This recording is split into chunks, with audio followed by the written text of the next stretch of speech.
Mapapanood na sa mga piling sinehan ang balota na pinagbibidahan ni Kapuso Primetime Queen Marian Rivera. Samantala, pinuri ng netizens ang acting ni Aidan Veneracion sa Pulang Araw. Narito ang report ni Hazel Alviar.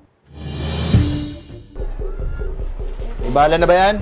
Sa patikim na video pa lang ng pinagbibidahang Cinemalaya film ni Kapuso Primetime Queen Marian Rivera, hinangaan na agad ng netizens ang takbo ng kwento. At matapos ang Cinemalaya Gala Night, mapapanood na ang pelikula sa ilang mga piling sinehan. Kabilang sa mapapanood sa pelikula ang tapang na ipinamalas ni Emmy, ang teacher na karakter ni Marian.